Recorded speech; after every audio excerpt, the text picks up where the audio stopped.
I was born to hate Jews. It was part of my life. I never questioned it. I was not born in Iran or Syria. I was born in England. My parents moved there from Pakistan. Theirs was the typical immigrant story. Moved to the West in the hope of making a better life for themselves and their children. We were a devout Muslim family, but not extremist or radical in any way. We only wished the best for everyone. Everyone except the Jews. The Jews we believed were aliens living in stolen Muslim land, occupiers who were engaged in a genocide against the Palestinian people. Our hatred, therefore, was justified and righteous, and it made me and my friends vulnerable to the arguments of radical extremists.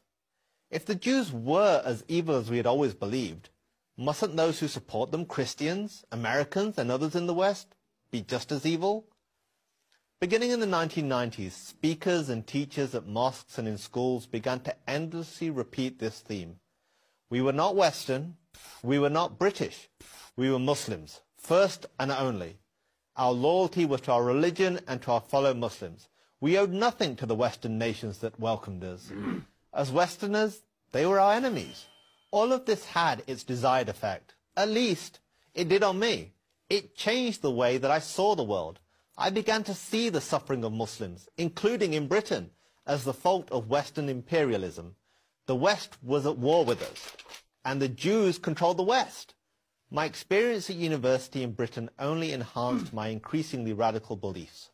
Hating Israel was a badge of honor.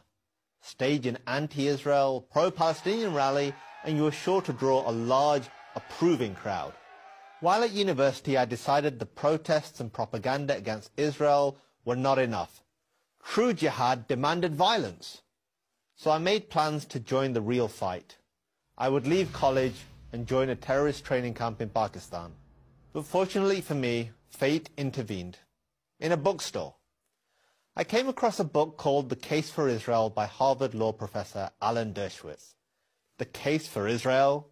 What case could there be?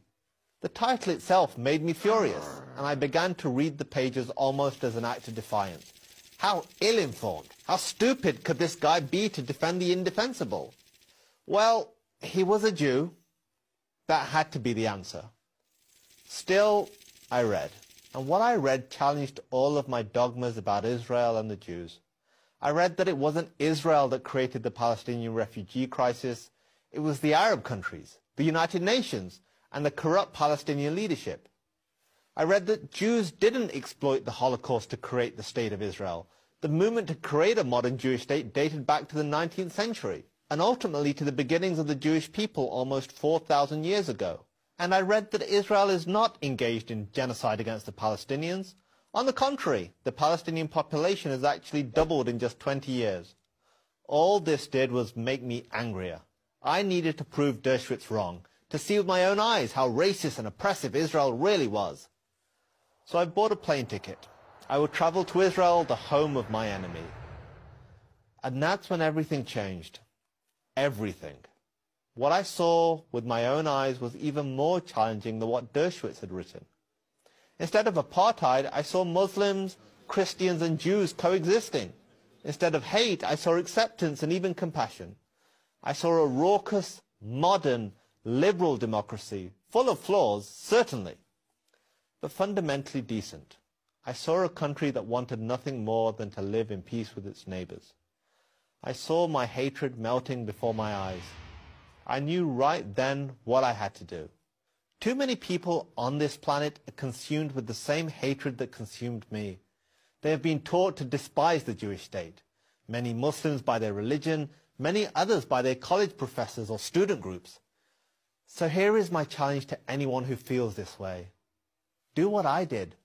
Seek out the truth for yourself. If the truth could change me, it can change anyone. I'm Kasim Hafiz for Prager University.